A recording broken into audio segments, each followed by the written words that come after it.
Episodio 26. Sacar lo mejor de mí.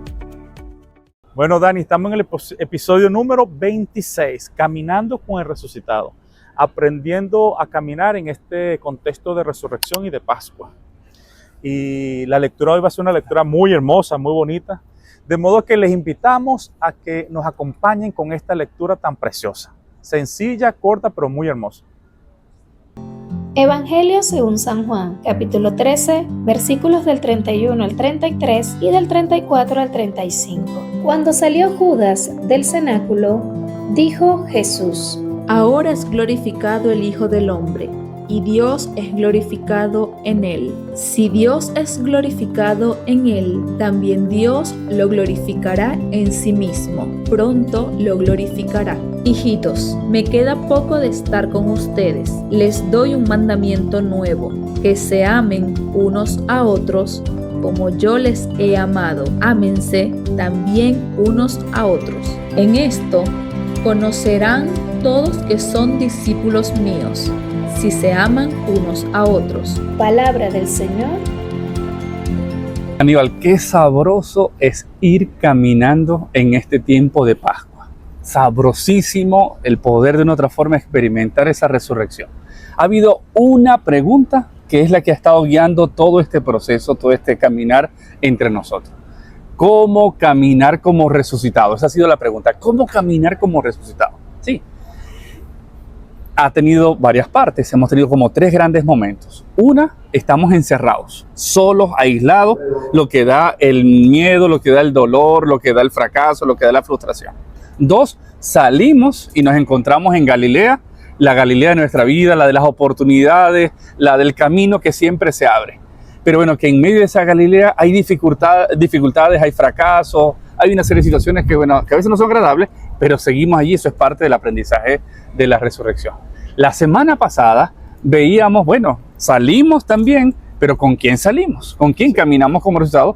Y es el Jesús resucitado que está siempre con nosotros, el que nos dice, nadie te arrancará de mi mano.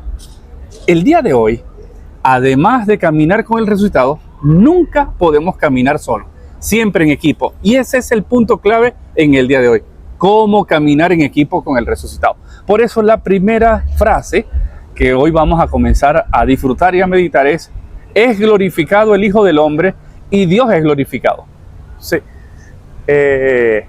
Voy a comenzar en esta oportunidad con la palabra glorificado. Glorificado es una palabra que significó en un primer momento opinión, el parecer de alguien. Después comenzó a significar más bien fama, honor, y comenzó a ser una palabra que se le atribuía a Dios. Aquí es muy significativo que como estamos caminando en equipo como resucitados, la misma glorificación que recibe el Hijo, esta también es la de Dios. Van de la mano. Y da la impresión que en este caso la glorificación tiene que ver o está relacionado con la pasión que aún Jesús no ha vivido, pero que ya está por comenzar a vivir. Y se relaciona con la pasión porque en la pasión vamos a ver la imagen del Dios que no es el Dios exitoso según los criterios nuestros, sino que es el Dios todo amoroso que nos acompaña en las dificultades. Claro, la pasión existe y está por condiciones humanas, por la vida que le tocó experimentar a Jesús. Pero lo que Dios quiere es que tengamos vida. Eso es lo potente de la pasión, es que no se queda allí, sino que pasa a la resurrección. Pero mira, ahí me surge una pregunta y seguro que a los que nos están viendo, los que nos están escuchando, les surge también otra pregunta. Y es, todos estos días venimos leyendo lecturas de las apariciones de la resurrección y hoy me están echando para atrás, así dice la lectura, cuando salió Judas del cenáculo y además entonces que Judas lo había traicionado y da este discurso. ¿Cómo es eso que vamos entonces ahora a echar para atrás y ver unas lecturas de antes de la muerte de Jesús? Bueno, estamos regresando un poco hacia atrás, creo que por dos cosas. Una, porque los tiempos litúrgicos no dan para llevar toda la secuencia de los textos bíblicos. Entonces, en este contexto, en el discurso de despedida de Jesús, Jesús comienza a hacer una serie de promesas que ya se cumplieron con las dos apariciones que nosotros tuvimos hace unos domingos atrás. Ahora, regresamos atrás para ver dónde Jesús hace esas promesas del Espíritu, de paz, etc. El próximo domingo vamos a ver con más detenimiento este texto. Aquí estamos entonces en el contexto de la despedida de Jesús, donde Jesús comienza a decir una serie de elementos que nos van a conectar con la resurrección. Pero lo otro es, que tú lo decías muy bien tras de cámara, los evangelios fueron escritos a la luz de la resurrección. Los evangelios fueron escritos viendo hacia atrás para comprender y caminar hacia el futuro.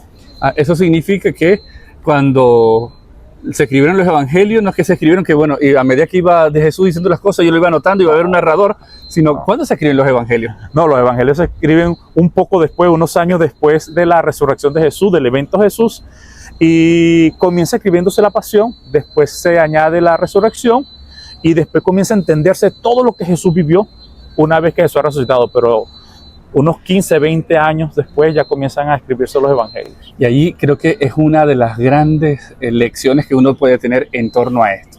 ¿Sí? Los discípulos, los que escriben los evangelios, son los que miran atrás, pero siempre con mirada de resurrección. Y esa es la invitación que todos tenemos. Mirar hacia atrás, pero siempre con mirada de resurrección, no con mirada de depresión. Y además, captando unas típicas dinámicas que se dan. ¿Sí? En medio de la luz siempre experimentamos algunas sombras, ¿sí? Y aquí por eso la lectura que aparece que Judas salió del cenáculo, ¿sí? Jesús la estaba pasando muy dura, muy difícil, y en medio de eso es el que está convocando también en equipo. Por eso nos viene como anillo al dedo en esta secuencia la segunda frase, dice: les doy un mandamiento nuevo. Sí. Aquí quisiera resaltar dos cosas. Primero, la palabra mandamiento, entolé, que puede significar también una entolé en griego, ¿no? Entolé en griego.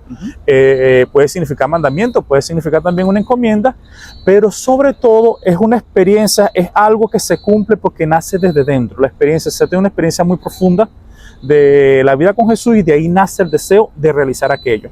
De modo que pudiéramos traducir como misión. Le doy una nueva misión. Ahora, lo de nuevo es porque hace referencia a una nueva alianza, a un nuevo modo de proceder, un nuevo modo de estar. Ya en el Antiguo Testamento se había hecho en varias oportunidades, se nos había dado en varias oportunidades estas leyes, pero ahora es la nueva y definitiva. Y aquí creo que un punto súper clave, Aníbal, es que cuando habla de mandamiento, eso suena como que algo que me lo van a imponer desde afuera. Sí. Yo creo que el punto aquí clave que estás insistiendo es eso que surge de ti, el dar lo mejor de ti, lo que supone el sentirse amado y sentirse llamado, ¿no? Por eso es otra invitación, es mirar hacia atrás con ojos de resurrección, nunca con ojos de depresión, pero además para que pueda surgir lo mejor de ti, ese llamado que Dios te da a ti con tu nombre y apellido, porque Dios nunca te quita de sus manos, siempre dice, y además nadie me arrancará de mi mano, ¿no? Por eso pidamos a ese Dios de la vida que nos dé esa gracia de sentir y de poder captar y de poder discernir esos principios, esos mandamientos que surgen de nosotros. Tercera frase que dice: que se amen los unos a los otros como yo les he amado. Aquí es el culmen de ese mandamiento, esa encomienda o esa misión. Ya en el Antiguo Testamento se dio una en Levítico capítulo 19, versículo 18, pero en aquella el parámetro de ese amor o de esa vinculación era la persona, era el ser humano. En este, en cambio, el parámetro de cómo vincularme, de cómo vivir la resurrección en el día a día es Jesús. Ahora, se le da el contenido al mandamiento, es amar a los otros como yo los he amado, y segundo, se ve cuál es el parámetro o la medida, es Jesús, no somos nosotros. Nosotros somos limitados, por supuesto que humanamente podemos amar, pero esto nos invita a trascender nuestras capacidades, a crecer un poco más. Mira, y hay una palabra que en muchos contextos ya suena como a viejo, a sin sentido, a una cosa como que de personas mayores, es eso, muy vintage, ¿no? O sea, al final diciendo como que no. Y es la palabra prójimo, ¿sí? ¿Qué significa el tema de la palabra prójimo? Bueno, prójimo es aquel que está cerca de mí. En portugués me gusta mucho porque es el próximo, el que está cerca de mí, próximo a mí.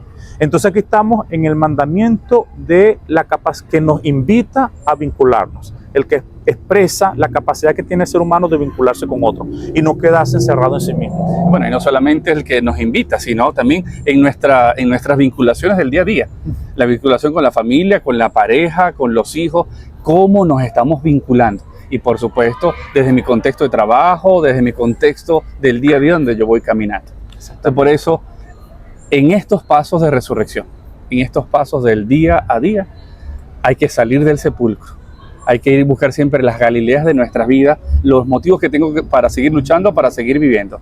Tenemos que, saber con quién vamos caminando, con ese Jesús resucitado, que es el que siempre muestra las heridas, que muestra el costado. Eso significa que el problema, la adversidad no está, pero tenemos dos opciones: echarnos a morir o caminar como resucitado. Pero además no caminamos solitos. No es un tema de Dios conmigo, yo con Dios, sino que, que siempre es el tema de sentido de equipo, sentido de iglesia, sentido de comunidad, sentido de trabajo. Así que pidamos a Dios la vida que nos dé la gracia de no caminar solo, de siempre caminar en equipo. Que decir constantemente, como decíamos en otros episodios, precisamente porque te conozco, te quiero. Hagamos entonces esta oración tan especial. Dios de la vida, que en la resurrección rompiste toda soledad, te pedimos humildemente el don de caminar como resucitados, no en solitario, sino en equipo, sintiendo el impulso de tu espíritu que nos une y nos fortalece. Que cada paso que demos lleve el sello de tu esperanza, refleje la luz de tu resurrección, iluminando nuestro sendero y el de aquellos que nos rodean.